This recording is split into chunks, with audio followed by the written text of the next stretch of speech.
Welcome to Basic Brewing Radio for Thursday, March 20th, 2008. I'm James Spencer. Here at Basic Brewing Radio, we're all about home brewing. With this week, John Palmer, author of How to Brew and co-author of Brewing Classic Styles, joins us to answer the question, what is an IBU? Really? Well, it turns out we've been working under some false assumptions in the homebrew community. Well, if you're new to home brewing and would like to get into the hobby for the first time, check out our website, basicbrewing.com, where you can find archives of our audio and video podcasts and our DVDs to walk you through basic and more advanced brewing techniques. It's good to be back home and getting into the swing of things again, even though it's raining like crazy here and water's piling up everywhere. I went down to Austin last week to attend the South by Southwest Interactive Media Conference last week. And while I was down there, I had a chance to spend some time with Chris Colby, editor of Brew Your Own, and his wife Jennifer, along with Alex and Ron from down around there. Chris brought some homebrew to the Ginger Man, 5 wonderful beers, and we sipped on them out back at the Ginger Man. And I have to tell you that Chris is an excellent brewer. If there was any doubt, that doubt is all gone, at least in my mind. And also Ron, he brought a stout that was very nice too. So it was good to have a good conversation and good beers as well. And I was going to record an episode while we were down there sipping and talking, but the jukebox kicked in and I decided to take the night off. Something about good homebrew that, just takes all the initiative right out of you. I also had fun down in Hot Springs, Arkansas, this past weekend at the world's shortest St. Patrick's Day parade. There's a little street, Bridge Street in Hot Springs, is only 98 feet long. So I guess any parade going down Bridge Street in Hot Springs is going to be the world's shortest whatever parade, probably. And I celebrated St. Patrick's Day and my cousin Tim's birthday by eating bratwurst and drinking German beers in a German restaurant nearby. Not exactly appropriate for the holiday, but, we were wearing green while we were drinking the German beers and eating the German food. It's been a while since we looked into the mailbag, and I appreciate your patience in my delays in getting back to you recently as I traveled about the country. Hopefully I can get back on my fairly lazy schedule as opposed to my really lazy schedule of getting back to you while I was traveling. Lars in Boston watched our recent video podcast episode on using starters to rescue old yeast, and he had this to say. Lars says, I noticed that you poured from the starter without cleaning or flaming the mouth of the bottle. In my paranoia, I always wipe with an iodophor-soaked cloth, inflame the mouth before pouring in case bacteria has found a home there, on sugar left over from when the starter was made, or wild yeast that just happened to land there while the starter fermented. Well, you're right, Lars. I figured somebody was going to call us on that, but to be perfectly safe, you'll want to do what Lars suggests and wipe down the mouth of your starter, or flame the top with a lighter before you pour your starter. However, I do have to say that I racked the Belgian wit that I brewed with that starter over to the secondary last night, and it tasted great. It was just really wonderful. So I guess the stars were aligned properly for Steve and me as we were tasting the starter in the kitchen that day. Ken in San Jose, California writes about the same video podcast episode.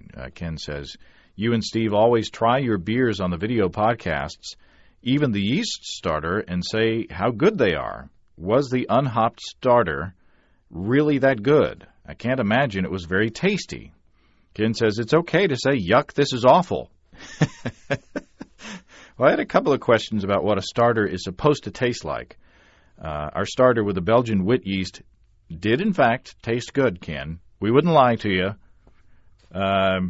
It was sweet tasting because it didn't have any hops in it, but it was citrusy and had a bit of that Belgian wheat character from the yeast in there, and it was very nice.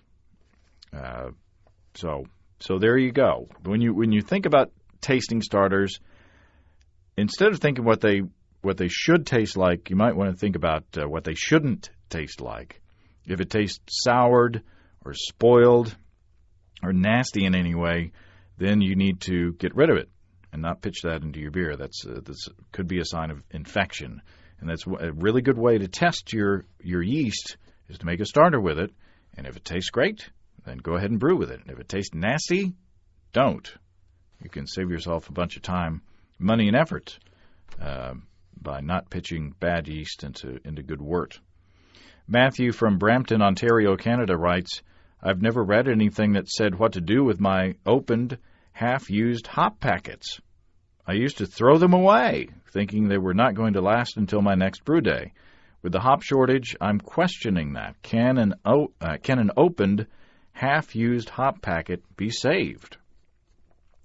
Well, Matthew, you should take those unused hops and pack them up very carefully and send them to me, and I'll dispose of them in the appropriate manner. No, seriously, you should you should put them in the freezer. Just seal them up in a Ziploc bag or something and put them in the freezer and use them next time you brew. As you'll hear in this show, the character of your hops will change over time, but they'll still be good for brewing. So, no, don't throw your hops away, especially nowadays with all the hop shortage and everything. Don't throw your hops away. Put them in the freezer, seal them up tight, and they should be perfectly good to use. And it might give you more incentive to brew more often if you've got hops waiting for you in the freezer. Jason from Wisconsin writes, 6 weeks ago I started home brewing, and I love it. I've made 4 5-gallon batches so far. The first 2 were John Bull extract kits, and the others I stepped right into all grain. The question I have is, all of my beer has a cidery or sweet taste that's disappearing with time. In the extract kits, I did not use sugar as instructions stated. I used light malt extract. Smart move. Good job, Jason. He says, is this because the beer is young yet? There is no infection in the bottles. Every week the first batch is getting better, but it's hard to have patience and wait. Well, I think you answered your own question there, Jason. You're getting into the hobby and you're going great guns, and in 6 weeks you've brewed 4 or 5 gallon batches, and your beers are not tasting perfect yet. Well, they're green. I think that you need to just slow down on the drinking part. Keep going on the brewing part.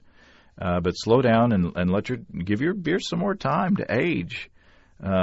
Your brews are being bottle conditioned by the yeast in the bottle, and that's essentially another fermentation process that's happening in there. And the yeast needs time to condition your beer. I mean, you're making real ale. You're not making those commercial beers that have the fresh drink by date on them. You're making real ale, and that real ale needs time to condition. So take your time in drinking those beers. Having patience is one of the hardest part of home brewing, I know, but if you keep brewing at the rate you're going, you'll have plenty of beer in the pipeline that you can drink if you just wait a couple more weeks per batch to start cracking them open. So in your case, Jason, relax, don't worry, drink a good commercial beer until yours are ready to drink. Okay. It's time to put your advanced brewer hat on. John Palmer recently went to a conference that changed the way he thinks about IBUs, or International Bitterness Units, what they are and where they come from. He wrote about what he found in Brew Your Own magazine, and he joins us this week to clue us in. Well, John Palmer, welcome back to Basic Brewing Radio. Thank you very much, James. It's great to be here. Well, before we launch into our discussion of IBUs, I want to talk to you about your trip coming up in October. I noticed that I got an email from the organizers of the Australian National Homebrewing Conference, which is coming up in October, that you and Jamil Zainasheff are going down there to, I guess, be the keynote speakers. Yeah, isn't that a hoot? I'm really looking forward to it. This will be a lot of fun. I've never had the chance to travel abroad before, really. So heading to the other side of the earth. Yeah, that's got to be exciting. Do you know what you're going to talk about yet? Well, we've been talking with the organizers, and they would like to hear about American Pale Ale, kind of its origin, and I guess it. At first glance, it seemed like an odd subject to us, but then again, it's to an Australian, American Pale Ale is probably kind of interesting, just like British Pale Ale is interesting to us here in the U.S. So we're going to talk a little about the history of the style, how the style evolved, talk about the hops that characterize it, a variety of things. I think Jamil's going to talk about the book and talk about his recipes and his techniques some, and I'll probably touch on other technical topics like water and foam and who knows whatever they want to hear. What are you looking to learn when you're down there? I'm just really excited to get the chance to taste some Australian homebrews. I judge every year at our national homebrew competition, and I know we brew beers that are often better than what you can buy, in terms of complexity and freshness and so on.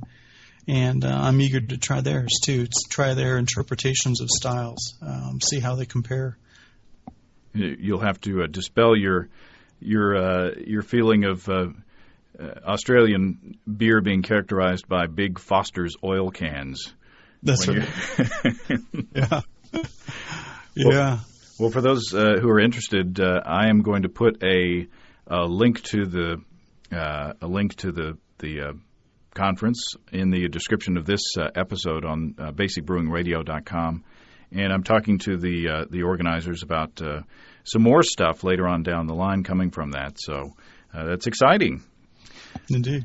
Let's talk about IBUs now. According to a recent book I recently read by a well-known author, an IBU is defined as 1 milligram of isomerized alpha acid per 1 liter of beer. Would you know anything about that? Yeah, I believe I said something very similar to that, if not exactly the same in my book. It was your book. So now you're saying that that's not right? Yeah, unfortunately, that's wrong. I attended a really unique conference this past summer in August 2007. It was the International Brewer Symposium on Hop Flavor and Aroma up there at Oregon State University, and it was really the first really big international conference on hop flavors and how hop character comes into the beer. And we had just renowned hop scientists from all over the world, Belgium, the UK, Japan. I think there was a gentleman from South Africa there, and of course lots of scientists from Budweiser and Coors here in the U.S. and all the big micros too. So just a real complete cross section of brewers today, all talking about hop flavor and aroma. Wow! And one paper, maybe I should say the one paper that I really had a chance of understanding there was talking about IBUs, and so I've based my article in this most recent issue of BYO on this talk by Val Peacock of Budweiser. He talked about the history of the IBU and what it's derived from and what it means. So it really opened my eyes to what we have so glibly been saying is just 1 milligram per liter of isomerized alpha acid. Now, first of all, I want to say that I'm shocked that there was material there that you couldn't understand. And second of all, it means that I would be completely lost if I were there. So, well, it certainly wouldn't have been alone in that room. I mean, it was really just a fascinating experience. We're in college lecture hall, and these scientists were standing up, and some of them were even showing us those little molecular toothpick models that they have, and spinning things around, saying, okay, now we've got this group here, whatever it was, and you can see this versus this. I'm going, yeah. A lot of organic chemistry. It was really quite fascinating, and you sat back and absorbed as much as you could. And I'm really looking forward to the proceedings of the conference to be published soon, so I can get a chance to go back and read some of this. Now let's go back in time to kind of understand, where we are today. How did scientists first go about perceiving how hop bitterness worked in beer? Yeah, it's interesting. Well, they had known throughout the early 1900s that, they've always known that the bitterness came from the hops. But it wasn't until the early 1900s that they realized that what they measured and could isolate from a hop cone was not actually present in beer. That is, the lupulin that they would isolate from hops, they couldn't find any lupulin or anything of that structure in beer itself. So they started determining that some change is occurring, during the brewing process. And during the 20s, 30s, and 40s, they used new techniques to isolate these compounds and determine their molecular structures. And about 1940, they started describing the bittering potential of the oxidized beta acids as well as the isomerized alpha acids. And once they had found these things, then they said, well, if these items are what makes beer bitter, we should learn how to measure that and quantify it so we can predict it. And so that's what they set out doing. And I guess a lot of that work was done in the 50s with the technique called countercurrent distribution. It's a forerunner of today's high-performance liquid chromatography. But they used chemistry methods and solvent extraction to gradually isolate isomerized alpha acid and other chemically similar compounds and concentrate those. And then they tried measuring that. And one method that they used to measure those was the spectrophotometric methods, similar to what they do for beer color, where they shine light of a certain wavelength through a sample and measure how much light is absorbed by the sample. And so then they started discovering that there was not only one compound, but you have your humulone and your cohumulone and all the things that we hear and read about. Right. They discovered that there's 3 forms of alpha acids and 3 forms of beta acids. You had your normal humulone, you had the cohumulone, and you had the adhumulone forms. And likewise with your beta acids, you had the lupulone, colupulone, and adlupulone compounds. So all of these are isomers of each other, and they all contribute to bitterness. Although the beta acids aren't bitter. It's only their oxidation products that are soluble and bitter and end up in the beer. So where did the formula of an IBU is defined as 1 milligram of isomerized alpha acids per 1 liter of beer? Where did that come into the equation? In the early days, or where does that come in? Well, that's a good question. I'm not really sure. I think they in the early days when they were able to really isolate each compound, they probably tasted the isoalpha and said, "Oh, this is really bitter. This is probably the main one," and they kind of focused on isoalpha. Then I think I think part of the fault is ours, as homebrewers, where we have gotten used to looking for the amount of alpha acids in a hop when we buy them at the store, and calculating IBUs based on alpha. And I think it was just a natural to assume that the IBU is only based on isoalpha acid, and we didn't realize that there was more to it than that. A team of scientists by the names of Rigby and Bethune, they had come up with a method of solvent extraction for isoalpha, but it took a long time. It took like a whole day to isolate the isoalpha from a sample of beer and then measure it. Involved a couple of different solvents and a lot of steps to really purify it. And even then, they discovered that their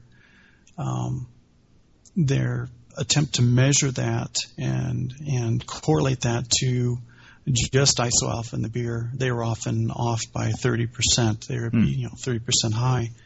So another team that they had kind of talked with and communicated with by their names are Molke, something like that, and Mielgaard. They took a step back and they said, well, let's try a simpler solvent extraction. And instead of focusing on just isoalpha, let's isolate everything that's chemically similar to isoalpha that probably also contributes to perceived bitterness, and let's measure that. And so that's what they did, and it was a faster, a little simpler method. And by 1968, that method was the one that the ASBC and the European Brewing Congress standardized on. And they realized that they weren't measuring isoalpha, they were measuring bitter stuff. And so what they said was, let's take sample a bunch of beers that are currently brewed, and let's take our data and we'll say that this we taste this beer and it's more bitter than this one, and it measures X and this one measures Y. And so they graphed all their data, drew a line through it, and said, well, that line is about a slope of 51.2593, whatever, and let's round that off to 50. It's close enough. Yeah, it still kind of goes through the data there. That'll be our IBU. That'll be our IBU equation. So with all the tests and all the chemists standing around in their labs, the human bitterness perception, the tongue, had a factor in determining this formula. That's right. Where 20 IBUs was placed and 30 IBUs was placed was just really an arbitrary line based on beers being brewed at the time. Wow. Yeah. So how does that translate to today? Are those kinds of measurements? Is that is that still applicable today? Well, yeah, it is, because the ASBC method, the spectrophotometric method of shining a light of a specific wavelength through a sample, it's an easy test, and it's a repeatable test. It can be carried out in minutes, so you don't need a lot of equipment to do it. So all breweries can afford the equipment to do this measurement. And so when you get on a brewery's website and you read that Lost Coast Amber Ale is 40 IBUs. Well, that's been measured by this method. HPLC, which I guess as homebrewers tend to think of for measuring IBUs, is really not. It's used for measuring the amount of alpha in hops, and it's used for measuring the amount of isomerized alpha acid in beer. But that test takes about an hour per sample. There are, I was talking to Brad Sturgeon a couple months ago, and he said there are new HPL machines coming out that are more advanced and can do a test in, minutes instead of an hour. But those aren't generally available. It's kind of like the Fahrenheit scale in that when it was created, the numbers were sort of arbitrary, but since that standard was set, you can still, once you know what those numbers correlate to, it's still a useful scale. I mean, Celsius is more useful, but with Fahrenheit, if you say to someone who's used to dealing with Fahrenheit that the water is 32 degrees, then that means something. So if we say that a beer is 40 IBUs, that means something even though the scale is kind of arbitrary. That's true. And I think what it means to us today, or what we have to understand about today, is that a 20 IBU beer then is much different than a 20 IBU beer today, where because the hop varieties have changed, the proportion of alpha and beta acids that go into the beer that make up that IBU then versus now have changed. 40 years ago, when this standard was being put in place, the hops were typically a year old when they were brewed.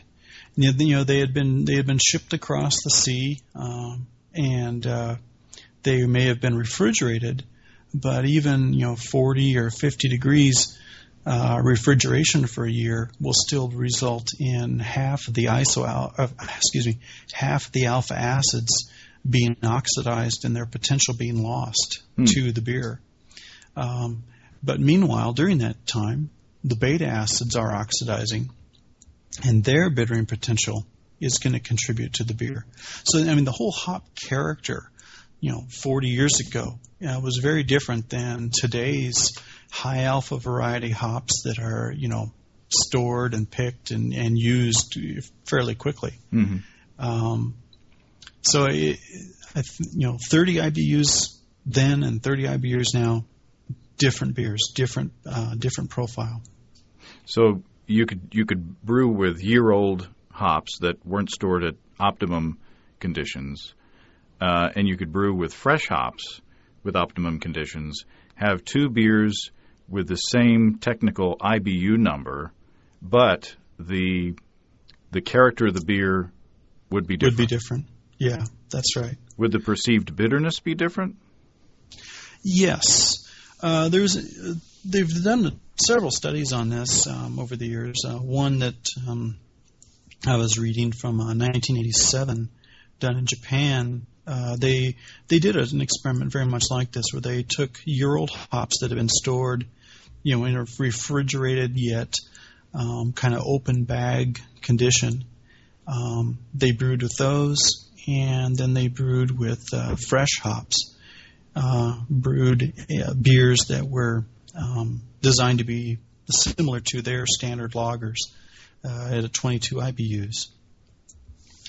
And the fresh hop beer, interestingly enough, had 23.5 parts per million of isomerized alpha acid as measured by HPLC versus the 22 IBU spectrophotometric measurement. So it actually had more alpha than the IBU number indicated. Whereas the aged hop beer only had about 3.5 parts per million of isoalpha acid. Wow. But measured 22 IBUs on that spectrophotometric method. There we go. Wow. So, big difference in what constituted that IBU number. And they had a tasting panel taste the beers. The aged hop beer had a less sharp bitterness, a less assertive bitterness. Did not have much hop aroma to it, but was perceived as being a softer bitterness. But interestingly enough, all 5 panelists preferred the fresh hop beer flavor and aroma. And it's not because the aged hop beer had an oxidized bitterness. It wasn't a rough or harsh or tannic bitterness. It was just different. And I recently kind of repeated this experiment myself unintentionally. My beer fridge died last summer. Oh no! And I didn't realize it for months because I was busy on other things. But basically, all my hops in the freezer warmed up to room temperature all summer long, and they were in oxygen barrier bags. And I brewed with some Hallertau. When was that? I guess it was around the holidays. Brewed some Hallertau that still smelled nice. But I used 4 ounces in a 1050 beer, and I think I probably got about 25 IBUs out of it. And but as hoppy as that beer smelled while it was brewing, there is no hop aroma in that beer to drink it now. People were just amazed at all the hops I was dumping in. It's like, wow, that smells great. Look at all that hops. When that beer, now to drink that beer, no hop aroma, definitely a hop bitterness, but it had started out being an American wheat beer, kind of noble hopped American wheat kind of beer. But really, it's more of I'd call it more of a Southern brown ale now. I had added some pale chocolate and stuff to it to darken it up a bit. But it's really got a subdued hop presence, assertive bitterness, but no hop flavor or aroma to speak of. So how does this affect our calculations when we're formulating homebrew recipes? How does this information carry over into something that we can use when we're coming up with new beers? Well, that's a really broad question, actually. That's my job. there's several factors. I think one, just on age of the hops. If we were to get more technical with our IBU calculations, if we want to differentiate between oxidized beta and alpha acid bitterness, we would need to take the age of the hops into consideration and the storage temperature, and have to have a model that we could go to predict what the ratio of oxidized beta to alpha is. We'd need to know the ratio of alpha acids to beta acids in the hops to figure out what the contributions would be. The older hop varieties, all your noble hops, your older hop varieties like Cluster and Cascade and some of the older varieties been around for a while.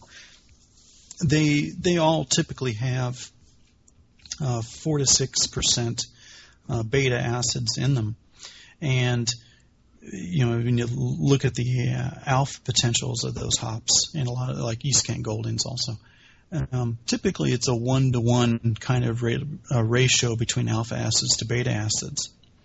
But in today's high alpha varieties, Columbus, Sterling, a lot of the hybrids and so on that are available today, typically you have a 2-to-1 or 3-to-1 ratio of alpha to beta.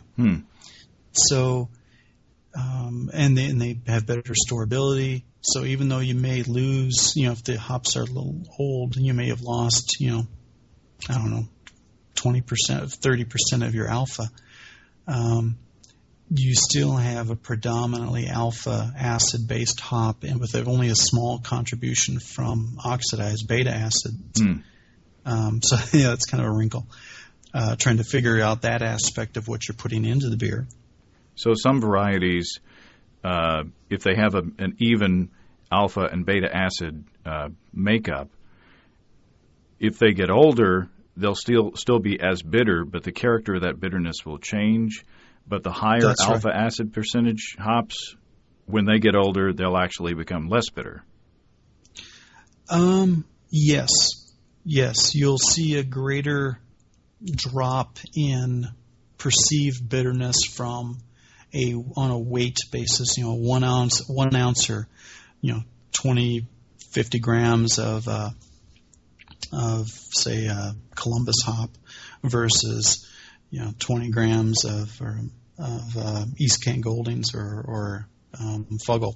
Mm-hmm. Is another example. Those of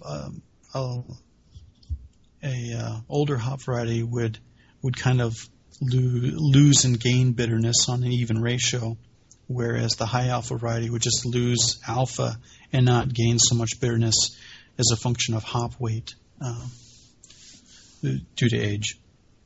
Now, another thing that you mentioned in your article, we have been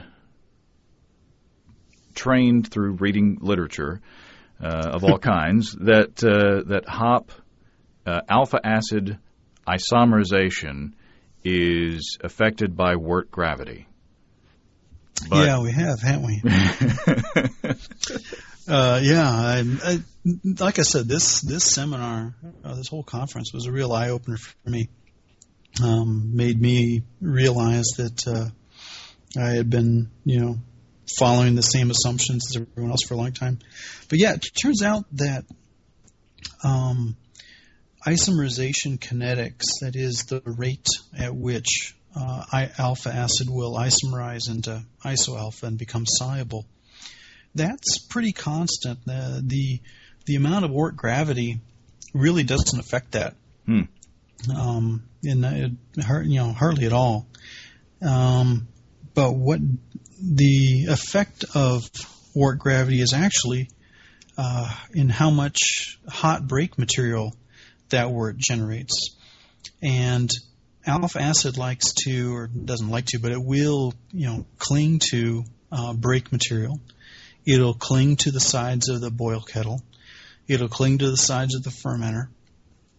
And all of that alpha and isoalpha that clings to surfaces and clings to break material and to yeast as it falls out of solution, all that carries isomerized alpha acid out of solution and affects the IBU measurement.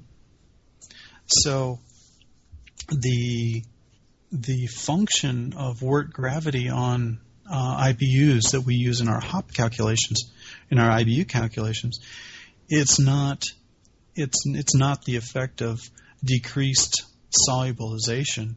It's the effect of increased break material and isoalpha loss as a function of gravity. It helps me to think about alpha acid as particles of stuff. And if those particles of stuff get stuck to other things or get stuck to the side, then they're not going to be in your beer when you put it in the fermenter, essentially. That's right.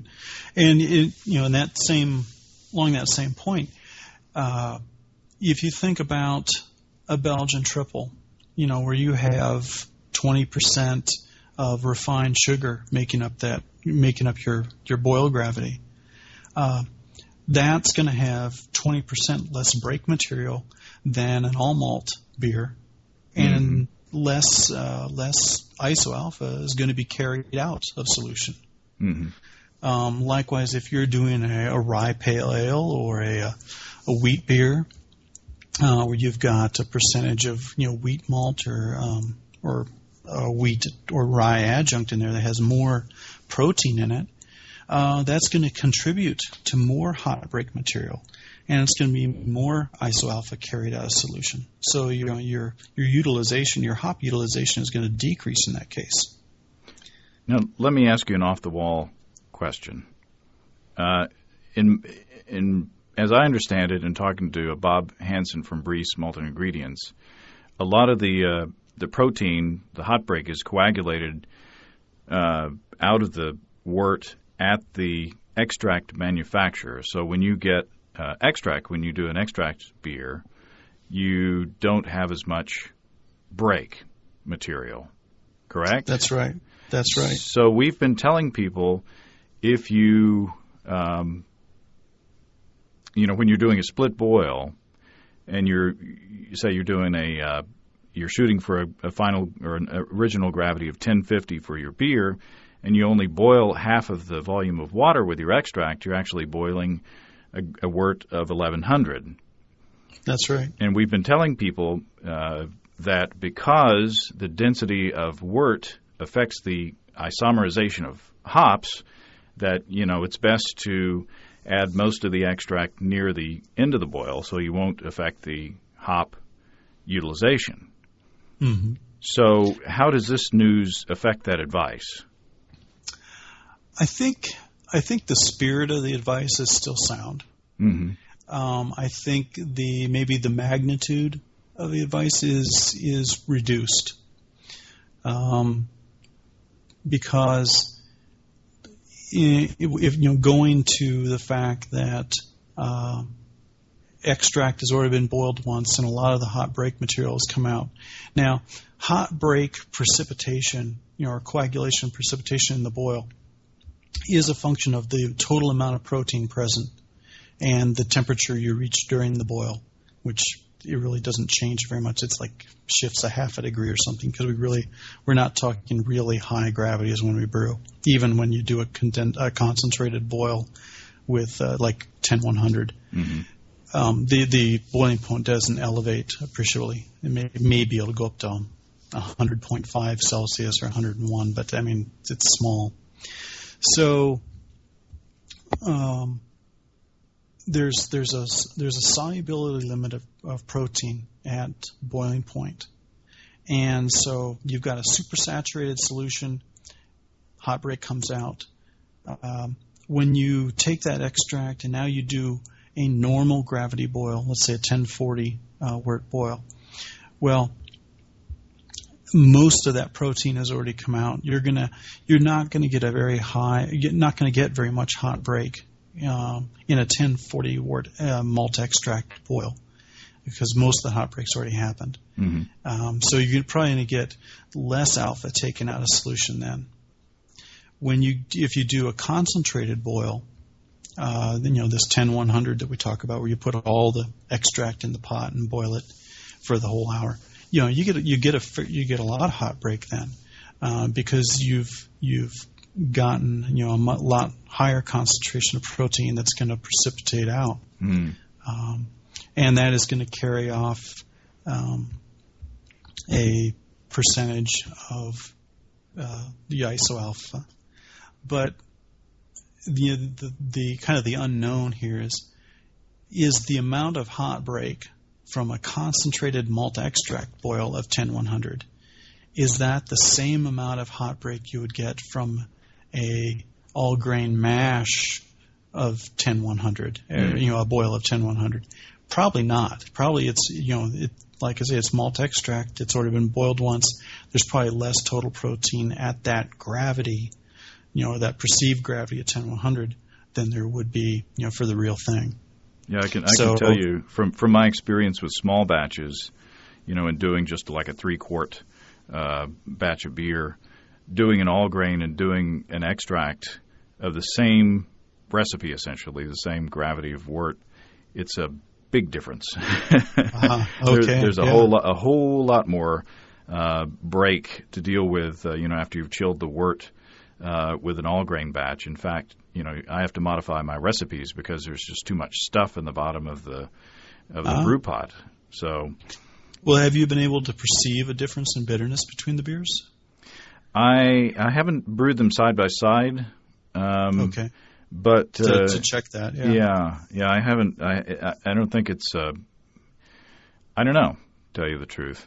But I guess to add to the point about adding most of the extract late to the boil, there are other advantages, like you get more wort darkening if you boil all of your extract the full 60 minutes. So, it's still good advice to add most of it at the late part of the boil anyway.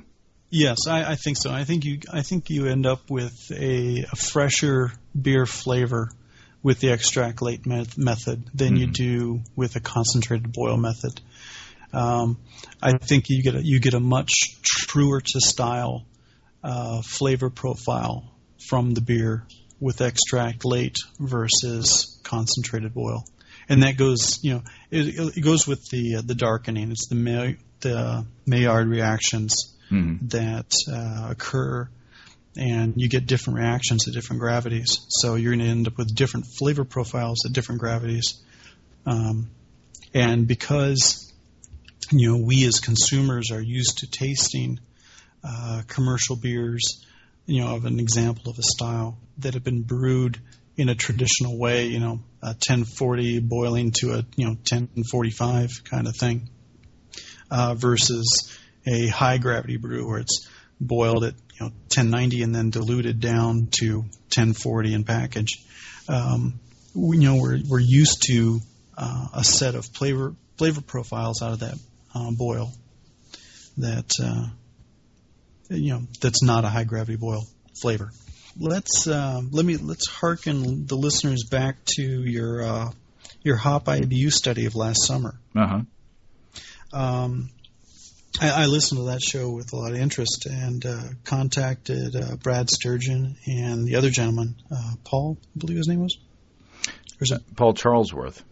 Yes, and Sorry, Paul. and as well as Mark Smith, and got some little more background data because I was curious on the discrepancy of what we calculated with the formulas, Mosher, Tinseth, Daniels, and so on, Rager, versus what was actually measured in the beers. And I think, by and large, usually a couple of the formulas at least were within 5, which is 5 IBUs is considered to be kind of like the resolution of the human palate. Mm-hmm.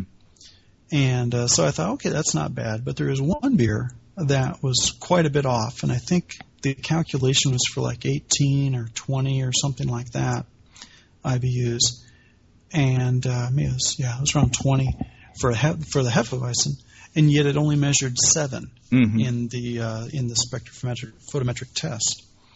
And but I think the fact that was brewed with an actual German Hefeweizen yeast makes the difference. You had more yeast mass in the beer for a longer period of time, and was able, to take out isomerized alpha acid and other, bittering compounds. And I think that probably greatly affected this, this solvent extracted photometric method. So that's another variable to put into the equation, the type of yeast that you use as well as the other stuff. That's right. Yeah. In that one you had the extra wheat, the higher wheat and higher protein content or break, as well as more yeast mass that was going to potentially absorb more hops. I mean, this is all speculation on my part, but right. But fairly educated guessing, I suppose. So what's the bottom line, John? I mean, what do we what should we as homebrewers keep in mind from now on from listening to this conversation? Well, I think it's like swimming in the ocean. There are lots of sharks, and but chances are you're never going to run into one.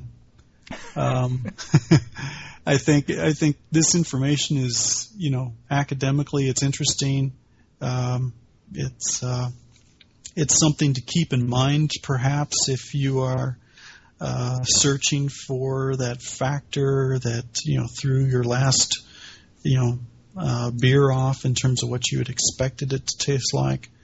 And I think certainly the age of the hops is something to realize, that's going to affect your perceived bitterness, and it's not taken into account in the IBU calculations.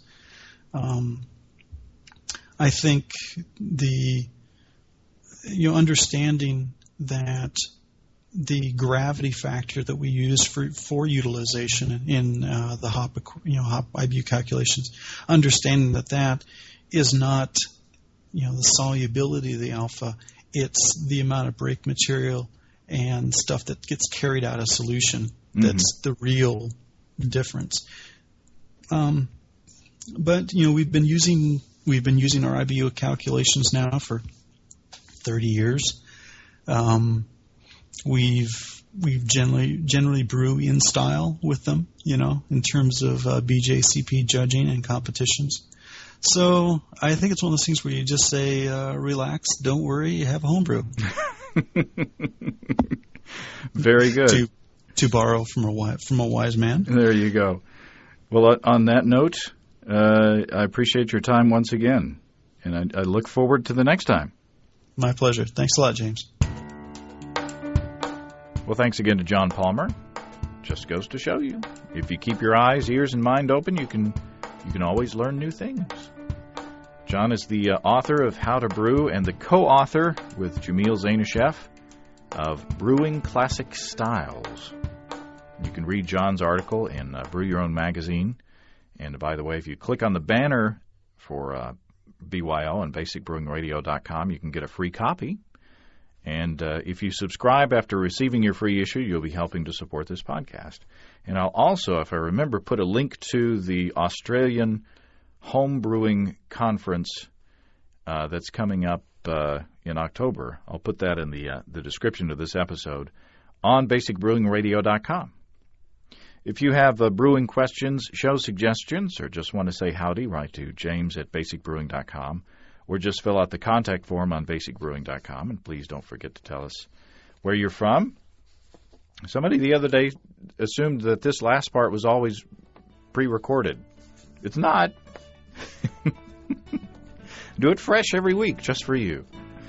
Check out our low-tech lagering and decoction mashing DVD on basicbrewingshop.com, where you can see Steve do a single-step decoction mash, Steve Wilkes, and follow me through a lager fermentation in the middle of summertime here in northwest Arkansas, where I don't use a dedicated chest freezer. There are also our original DVDs, Basic Brewing Introduction to Extract Home Brewing, where we walk you through the extract brewing process step-by-step from boiling to bottling. And in Basic Brewing Stepping into All Grain, we take you through the all grain process from milling your grain to collecting your wort. We talk about batch sparging and fly sparging and infusion mashing and step mashing, all in a cool, interactive, non-linear format. We got combo deals on the site to save you a few bucks if you want to buy more than one DVD at a time. And you can also see a listing of the fine folks across the country who sell our DVDs on basicbrewing.com. Support your local homebrew shop. And if there isn't a vendor in your area, you can order it online in our online shop at basicbrewingshop.com. Also got the hats and shirts. And thanks to everybody who's continued to click on our Amazon.com link as well. We appreciate the support there. Our featured products this week that were purchased through the link are Transdisciplinary Play-Based Intervention, Guidelines for Developing a Meaningful Curriculum for Young Children, and Halex Bristletech 3000 Steel Tip Dart Set. Thanks again, everybody. Remember, I can't tell who bought what, so no worries there. Just click on the Amazon.com logo on our site the next time you feel like Amazon shopping. We appreciate your support there. Well, that's it. It's all until next week. Till then, thanks for listening. I'm James Spencer. Production help for Basic Brewing Radio and our website is provided by Kelly Dodson, our buddy in Austin. Basic Brewing Radio is a production of Active Voicing. We'll talk to you next time, everybody. So long.